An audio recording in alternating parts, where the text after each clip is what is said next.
And that's when I told her, yes, indeed, real men do poop their underwear. And that's right. If your underwear doesn't have streaks, you're not part of these hard-working streets. And now we're going on to the lines. Caller, this is the Not Another Useless Podcast. State your grievance. Hey, man, I'm calling into this because I'm fucking mad. You motherfuckers gotta stop this. Hold on, wait. Underground. Cut you off right there. We're getting news. News. Oh, the count is in. Donald Trump has indeed won the election. That is right. Right now, I can feel there's a black man somewhere on his knees crying his liberal tears. Why? It's taking me, God. Nissan. Anyway, let's get back to the topic. Poopy underwear, which was a real topic. It's not really that serious, people. It's just an election. Hey, what's happening? What it do? And this is a Car Talk show, right? The show that isn't really a show, but I use that because it makes for a great intro. At least it does when I have good microphone quality, and I do not have that right now. Why? I destroyed the lavalier mic.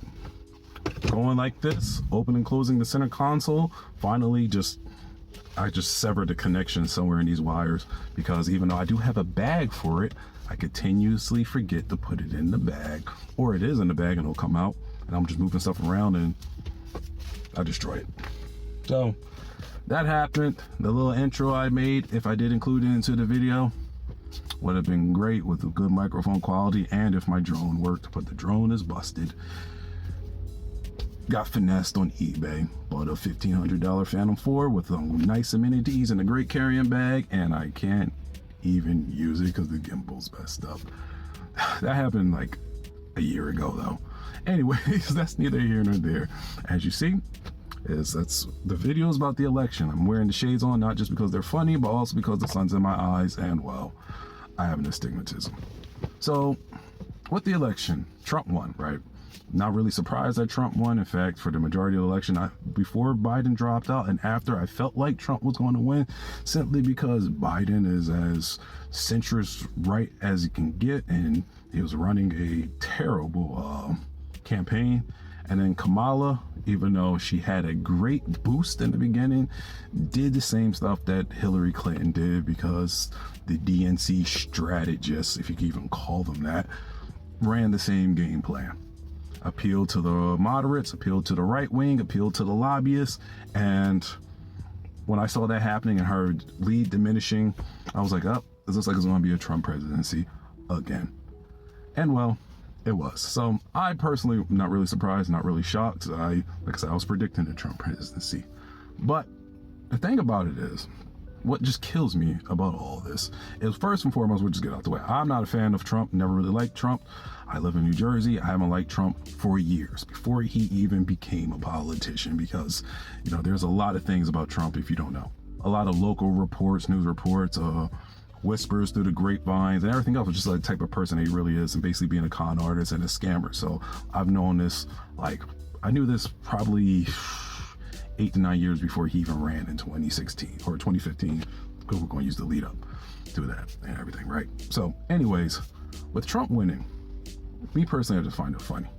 And I find it funny as I believe it's something that America deserves. America, for all its bluster and morality and grandstanding, is not the country it pretends to be. Trump is like the true face of America.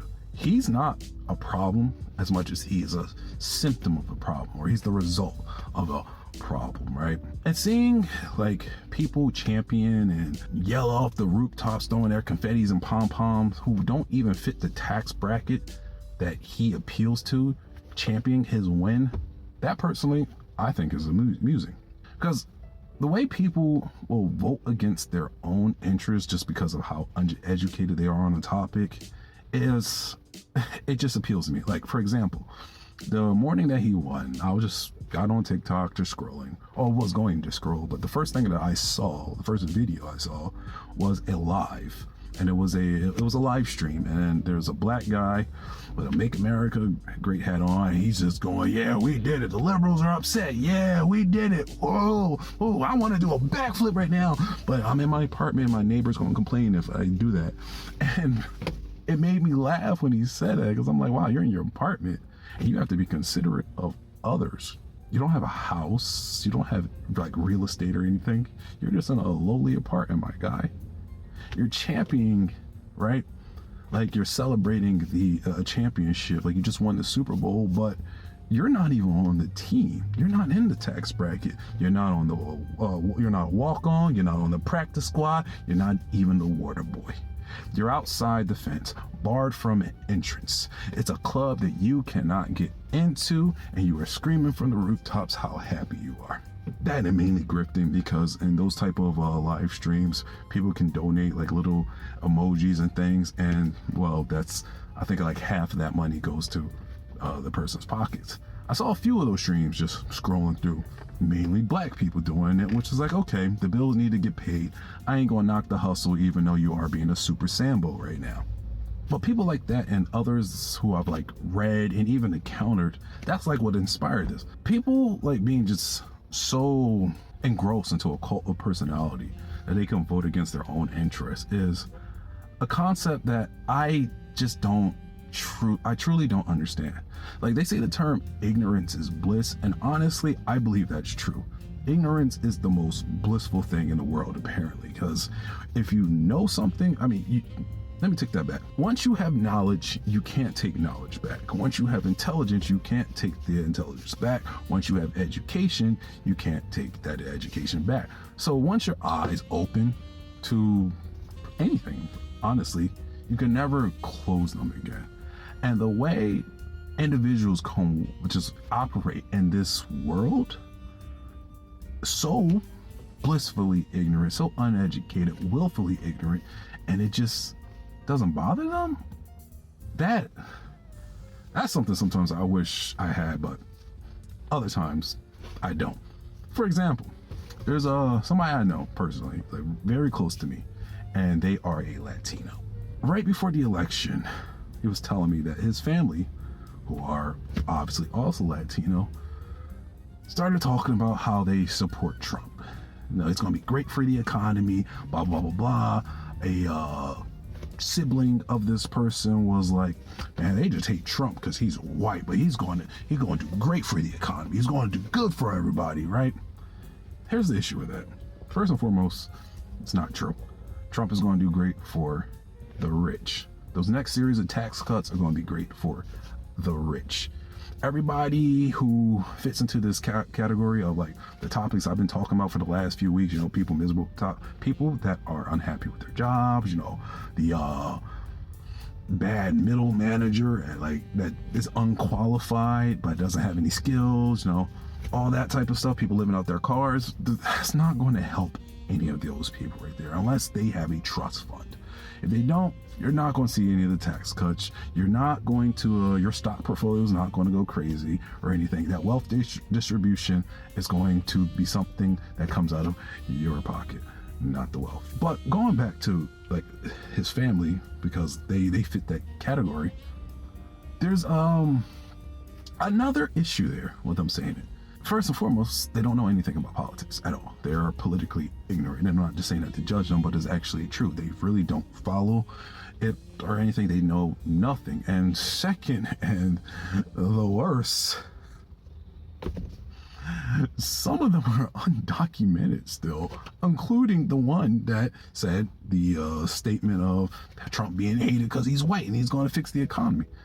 That person doesn't have their documentation at this moment. I'm not saying who, I'm not snitching. We don't do that. If anybody who sees this works in a federal agency, you ain't getting shit out of me, so I'm just letting you know now. But they don't have that. In fact, few of them don't. So just hearing that as this person that I know personally is telling me that, all I'm picturing is the reused phrase of somebody getting mauled in the face by a leopard after voting for the leopard eating face party. I don't get it. I don't understand it. To vote, or not even vote in their case, but to support somebody who does not have your best interests at hand is peak ignorance. Same for the people that did vote, as I've been seeing personally and through like comments and overhearing conversations, as well through like friends who have different jobs that have a lot of poor conservatives at those jobs. And I do mean emphasis on the word poor. This isn't just the judge. I mean people who are making 30,000 and less, you know, poor in our sense, especially living in New Jersey. You're hearing people talking about things like how eggs and groceries are going to decrease in price. How? With the tariffs coming, if they do that, if he does that stupid trade war again that Americans paid for last time, with the price of steel going up and it having a major effect on the trucking industry, how are those things going to happen? Now, I know those people don't have that answer, but it's just when you know that, when you have that knowledge and you hear these people say these things, it's like, you know what? You deserve this. You voted for this. The greatest thing about the American voting system, right? Even if it is flawed, the Electoral College is a broken system and everything. And we have gerrymandering that affects regions, unfairly affects regions and all the other stuff. The greatest thing about our voting system is that, you know what? Sometimes you get exactly what you want. And that's what's going to happen here. Those people who are who have voted against their interests, or even, you know, just support against their interests, they're going to get what they wanted. And sometimes, as I tell people who, like, I'm related to, who I don't talk to anymore, as I watch their lives spiral, sometimes you get exactly what you wanted. In fact, let me go back there. My great aunt Jackie, rest in peace, she used to tell me that when I was younger, because I liked being alone a lot, hence me living in the car with it being easy and everything. I kind of like my solitude of being alone. But I remember one day she was speaking to me, and, you know, I'm always just don't need to be around anybody, and she told me exactly that. She was like, there's nothing wrong with like being by yourself and whatnot, but you always push people away and everything. It's like, you just always be alone. You like being alone so much, eventually you're going to really be alone. You're going to get what you wanted. And that always stuck in my head when she said that, right? And I began to apply that, you know, that you get what you want, and sometimes it's not really what you want. I began like to really apply that to life lessons and stuff, which is why, you know, me coming back full circle is why it's just like, America, you're going to get what you want. For those that voted for it, you're going to get exactly what you wanted. The white women who voted for Trump, white women are going to do what white women do as an overall majority. They care about their whiteness more than them being their femininity, right? Okay, you're going to get what you want. The Latino men who overwhelmingly voted for Trump, y'all are especially going to get what you want. I saw a tweet where somebody who correlated to the fact that there's going to be a lot of deportations because they're already preparing their mass deportation again, you know, weaponizing ICE, which is what, immigration something enforcement, I don't remember the acronym, but whatever. And a reply to that was by a person named Brianna Joy Gray, and she's like, well, maybe because the people who voted are actually Americans. Well, the Latinos who voted are actually Americans. And seeing that, I just laughed because of the story I told in the beginning. There are a lot of Latinos, because I actually know more than just that close person I know, that close friend I know personally, the Lord. I always stutter when I start knowing these. And he obviously knows more. And then being in like churches that are mixed ethnicities, that have a lot of Latinos, going to schools with a lot of Latinos and everything, I know a lot of people who are mixed immigration status families. A lot are illegal. All the people that vote that in their family, they are illegal. But then they'll have cousins, sisters, brothers, a parent or two, extended relatives whose immigration status isn't, it isn't fine. It isn't great. It's up in the air. Some just are undocumented, some are in limbo because our immigration system isn't the greatest. It's just a lot. And for that, they're going to get what they wanted. And then some. Because during the last round of deportations during the Trump presidency, his first term, there were a few people who had legal status, who were even citizens born here, that because of their ethnicity were deported. Just caught up in the bureaucracy and the clusterfuck of everything. The official number is about 70. It's most likely more than that because, there's always that margin of error. But even with that, there were 70 people, citizens, Americans, who got deported. Are they all back? I have no idea, because with a lot of these things, after the initial headline and whatnot, it just becomes whatever. 70 people is just a statistic. There really is no follow-up or anything. So I don't really know what happened to them. But in the end, 70 Americans were deported, as far as we know. You think that's not going to happen again? It is. You think that it's not going to be some of those voters' families? It will be. Even when they say they're going to deport 25 million illegals, there's not 25 million undocumented people in this country. So let's say if they get what they want, really ramp it up. Citizens and people who have naturalization status are going to get mixed up in that. In fact, it's already being reported that a federal judge blocked Biden's naturalization effort. That's something he enacted this year. I don't really know anything about that, but a federal judge blocked it. That's not going to go to the Supreme Court, because they're definitely going to knock that down. And then, once Trump and them get back in office, Stephen Miller, who is definitely a Klan member, is going to 100% try to knock down that process, reverse it. How our naturalization works. Will it be effective? I don't really know. A lot can happen in 4 years. But in the end, because I'm running out of light and everything, it's just, you got what you wanted in America. You got what you wanted. Those of you that voted. But understand, it ain't gonna be what you actually wanted. This isn't a team sport. All this tribalism and cult of personality, for a majority of you got suckered. I mean, it works the same when you talk about voting blue and everything, because there are people who are like, rah, rah, Hillary, and we're like, rah, rah, Kamala, rah, rah, Biden, right?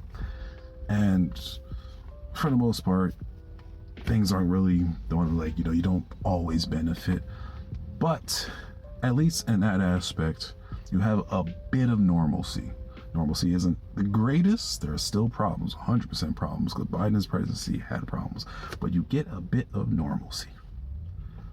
As a kid growing up, you had things like Schoolhouse Rock and other programs that really tried to paint this image of America. America, the great America, the professionalism, how our branches of government works. They really, really try to paint this ideal picture of a well-functioning country that cares about decorum and humanity and human rights around the world. Then you become an adult and realize, man, that was just a dream. A big ass lying dream. Or as George Carlin would say, the American dream. Because you have to be asleep to believe it, right? It was all a dream. They sold a dream. Trump, as I said, is a symptom. A symptom of what America truly is. He, in my opinion, is not the problem.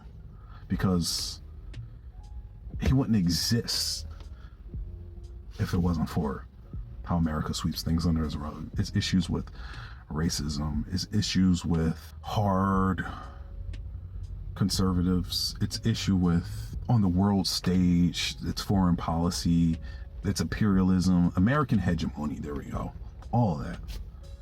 Trump is just a symptom.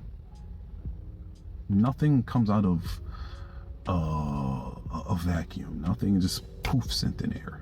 You need the elements. You need elements for it to exist. You need something, a foundation. There we go. So even if Kamala won, in my opinion, after 4 years, we would have been right back at it. Especially her platforms of, appealing to the right? If it wasn't Trump, it would have been somebody else. Because this is the new normal. This is what it is. Life goes on. I'm still be here, most likely, hopefully, you know, nothing is promised. Life isn't promised, right? So hopefully I'm still here in 4 years, and we'll see how everything goes. But I ain't stressing or none of that. Like I said, I'm sitting back and I just find it all amusing because a lot of people are going to get exactly what they wanted. Exactly what they wanted. And it ain't going to benefit them. But that being said, that's the video. I'll see y'all in the next one. It's going to be about some other topics. And hopefully I'll have a microphone that works. And I don't break it again. Anyways, I'm out. Deuces. See y'all in the next one. And that's it.